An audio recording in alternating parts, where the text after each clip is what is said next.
Oh no! I read in the news media today that China jailed 45 innocent Hong Kong people for simply wanting Western-style democracy, so that their home, which looks like this, can be more like the glorious democratic West.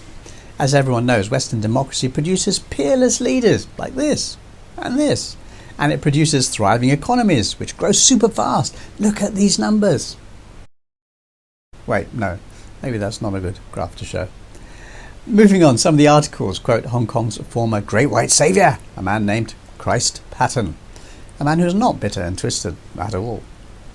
Anyway, Western mainstream media reports on the latest outrage in Hong Kong are being printed in newspapers across the planet, including in Asia.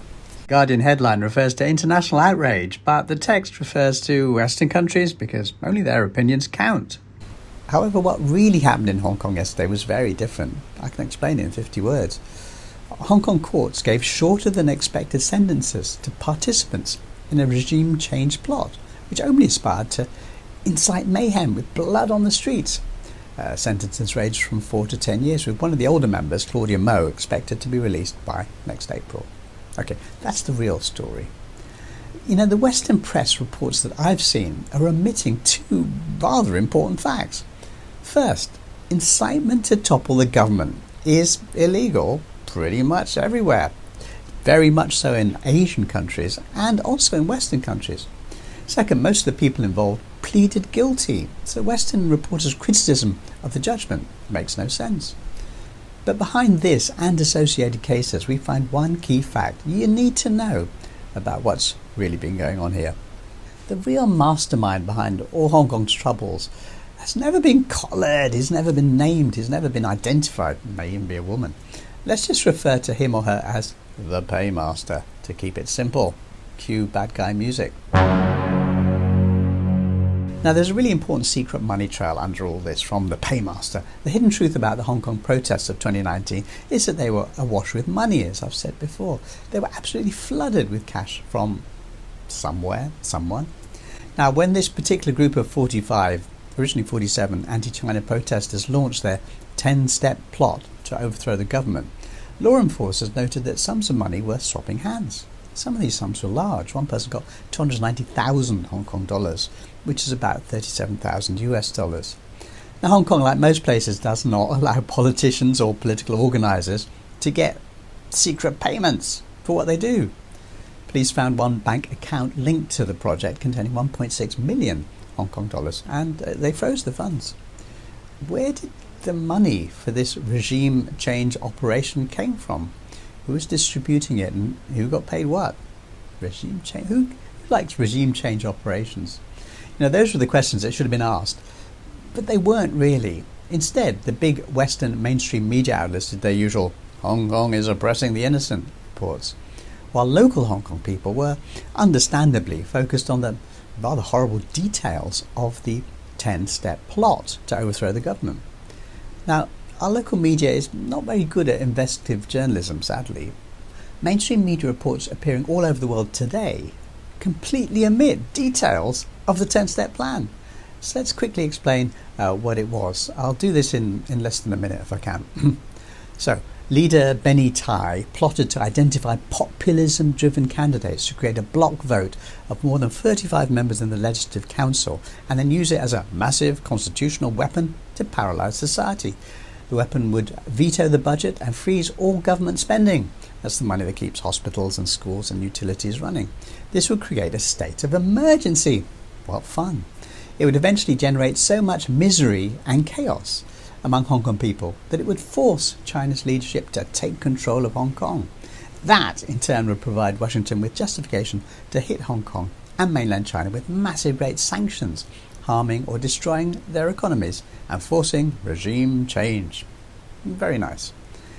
Now, Mr. Tai didn't hide details of the plot and spoke about it endlessly, and Jimmy Lai printed it approvingly in his newspaper. It was widely discussed in Hong Kong. The money angle was forgotten, but I didn't forget.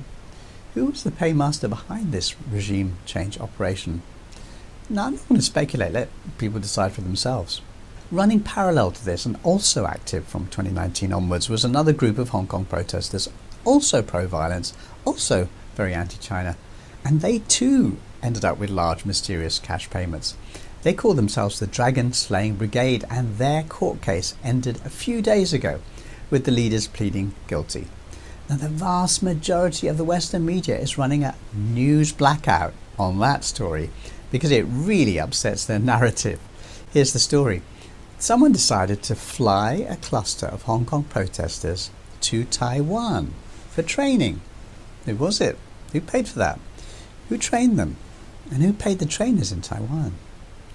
Also, someone advised these people that money for their protests will be delivered through a crowdfunding route. They obediently set up such a page, and it worked like a dream. So much cash was delivered to them that leader Wong Chun Keung gave himself a stress relief break in which he spent 300,000 Hong Kong dollars on football betting.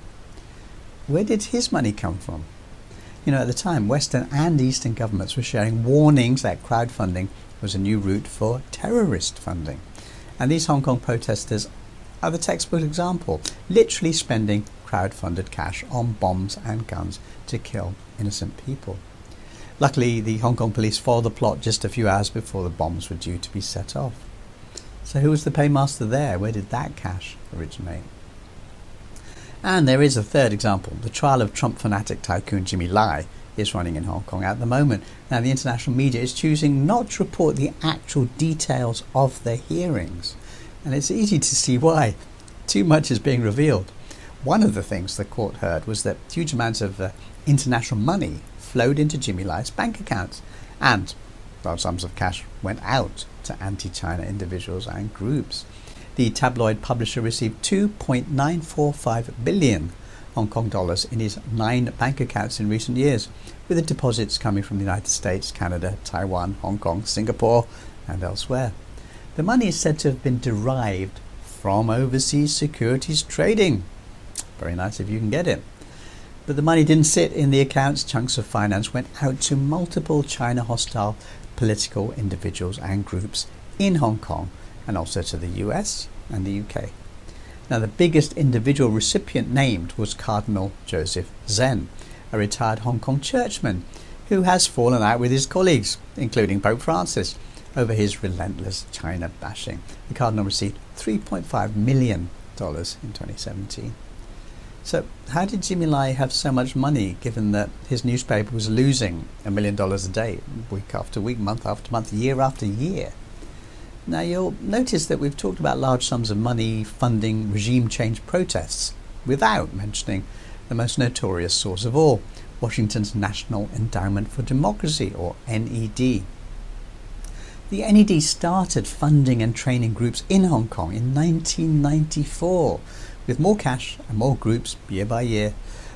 Over the next 25 years, by 2019, it spent literally a quarter of a century demonizing mainland China.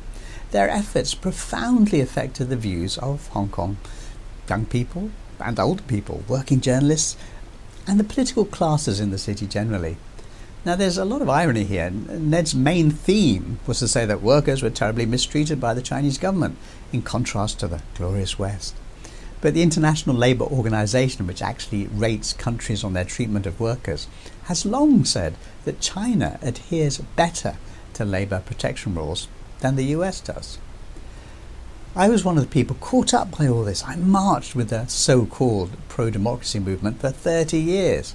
Had I known at the time that the people at Hong Kong Human Rights Monitor were actually salaried staff of the US State Department, of course I would have thrown down my banner and walked out. We all would. We thought we were marching for Hong Kong, not for US manipulators. Now, in that instance, we know who the paymaster was. The NED has been chased out of Hong Kong now, thank God, but is still doing its tricks in numerous countries around the world. Check out Moldova, Georgia. So, we've talked about 4 instances of cash sloshing around the Hong Kong protests. Here's number 5. A link to Time magazine in 2020 revealed that a unit of Radio Free Asia was secretly steering a payment of $2 million for anti-China protesters in Hong Kong. Radio Free Asia has nothing to do with radios or Freedom or Asia. It's a Washington-based government operation designed to subtly control the narrative to ensure the US is seen as the rightful world leader, not China. I could go on, but I'm going to stop here and end with a question. is if some paymaster is paying for Hong Kong protesters to be flown to Taiwan, trained in street fighting, and then returned to Hong Kong, where they prepare a terrorist-style mass casualty bombing, that's pretty serious stuff. We need to find out who is the paymaster. At one of the Jimmy Lai hearings, the court heard from Andy Lee Yu Hin, a top member of Stand with Hong Kong, an anti-China group campaigning for Western countries to sanction their home city and their home country. Now, Andy Lee said that a $600,000 escape plan had been arranged for him. He expected to jump bail in Hong Kong and escape by boat to Taiwan. Then he would be put on a diplomatic flight to Europe. Diplomatic flights don't go through the usual passport checks. Then from Europe he would fly to London and then be put on another plane to his eventual destination, the United States. So there's a clue there. Now, if Andy Lee hadn't been arrested by the Chinese Coast Guard, perhaps he would have finally met the ultimate mysterious paymaster, whoever he or she is. Peace.